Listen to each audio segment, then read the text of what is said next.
I like shooting guns, and I love America. I also like the idea of sending my kids to school without feeling like every time I say goodbye to them in the morning that it's a dice roll if they're going to come home safely or not, all thanks to the scourge of school shootings that has plagued our country ever since I was a little kid in grade school, watching in horror and confusion as the tragedy of the Columbine shooting unfolded on national TV. So even though I thoroughly enjoy guns, my duty to protect my two young children is more important than anything. And while I personally wish we could achieve significant federal gun control measures in short order, we simply cannot afford to put all of our eggs in that one basket. And we also just cannot wait for what seems like a distant possibility, like sweeping gun control legislation, when there is so much more that could be done immediately to dramatically safeguard our schools through means that would surely garner bipartisan support. That's why in this video, I'm advocating for President Biden to declare a federal school safety emergency, enabling his administration to direct significant resources to a comprehensive school safety Marshall Plan. Now, a presidential national emergency declaration can grant the president certain powers and authorities that would not be available under normal circumstances. By declaring a national emergency, the president can address urgent situations that require immediate action, often bypassing typical bureaucratic processes. The president can redirect federal funds and resources to address the emergency situation. This can include allocating funds from other programs or departments to the area of concern. The declaration may allow for the waiving or streamlining of certain regulatory and procedural requirements to accelerate response efforts. This can lead to quicker decision-making and deployment of necessary resources. A national emergency declaration can help improve coordination between different levels of government, federal, state, and local, and various agencies, enabling them all to work together more effectively. This 10-point plan includes sweeping improvements to address critical physical design flaws present in almost every American school that unfortunately make them easy targets for would-be school shooters. Here is a list of 10 common design flaws in American schools that make them more vulnerable to incidences like school shootings. By identifying these issues, we can work to create safer environments for students and staff. 1. Lack of perimeter security. 2. Multiple unsecured entrances. 3. Inadequate surveillance. 4. Poor visitor management. 5. Open campus design. 6. Insufficient communication systems. 7. Inadequate lockdown procedures. 8. Limited staff training. 9. Outdated and poorly maintained infrastructure. 10. Lack of collaboration with local law enforcement. Now, let's dive deeper into each design flaw, discuss its potential consequences, real-life examples, and the target hardening solutions proposed in the School Safety Marshall Plan. Design flaw 1. Lack of perimeter security. Potential consequences. Unauthorized access to school grounds, increased risk of intruders, and difficulty monitoring and controlling access. Real-life example, in the 2012 Sandy Hook Elementary School shooting, the shooter was able to access the school grounds without encountering any barriers. The lack of a secure perimeter contributed to the tragedy, where 20 children and 6 adults were killed. Statistics. A 2016 study by the National Center for Education Statistics found that only 75% of schools in the U.S. reported using some form of controlled access to their buildings. Design flaw 2. Multiple unsecured entrances. Potential consequences. Difficulty in monitoring who enters a school, increased risk of unauthorized access, and challenging lockdown procedures.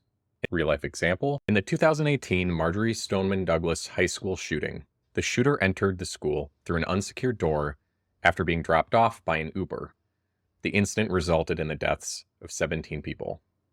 Statistics. A 2016 study by the National Center for Education Statistics found that 94% of public schools controlled access to their buildings during school hours, but did not specify the level of control for each entrance.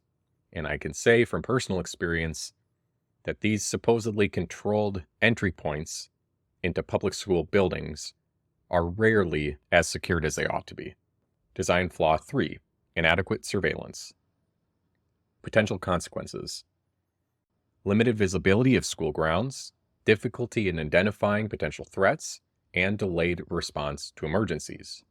Real-life example: in the 1999 Columbine High School shooting, the school surveillance system was insufficient to provide real-time information to law enforcement, delaying their response and allowing the tragedy to continue for several hours, resulting in the deaths of 13 people and leaving 24 injured.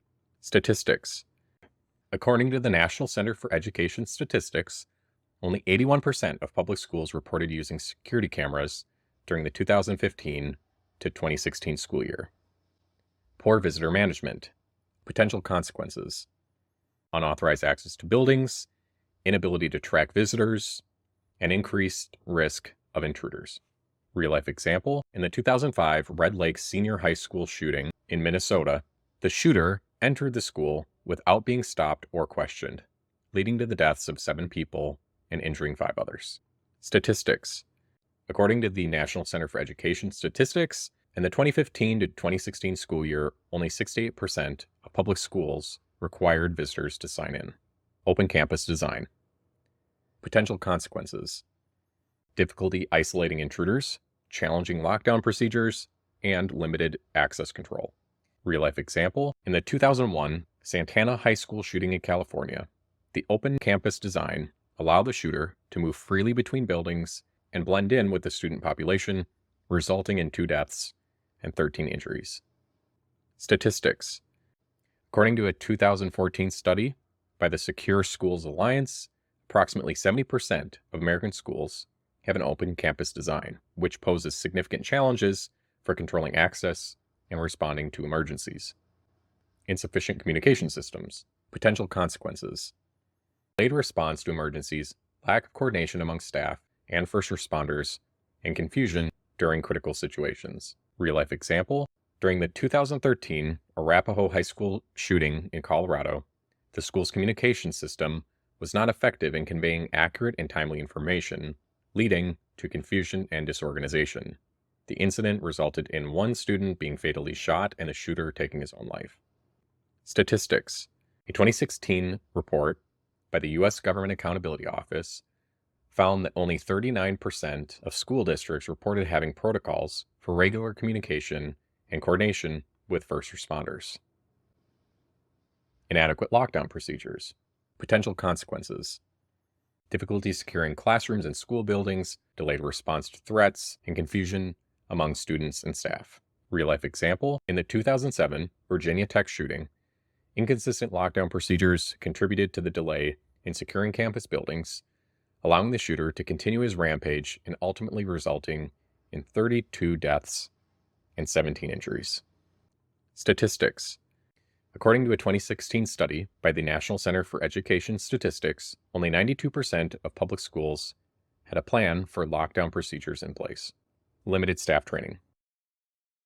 Potential consequences: unprepared staff, inability to identify potential threats, and ineffective response to emergencies. Real-life example: in the 2014 Marysville High School shooting in Washington, the lack of staff training and threat assessment and emergency response was cited as a contributing factor in the shooter's ability to kill 4 students and injure 1 before taking his own life. Statistics: 2018 report by the U.S. Government Accountability Office found that approximately 70% of public school districts had provided training to school personnel on recognizing and responding to active shooter threats. Design flaw number 9, outdated or poorly maintained infrastructure. Potential consequences: vulnerabilities for unauthorized access, compromised safety measures, and an increased risk of intruders. Real-life example: in a 2012 school shooting of a high school in Ohio, the shooter gained access to the school through a door with a malfunctioning lock. The incident resulted in 3 deaths and 3 injuries.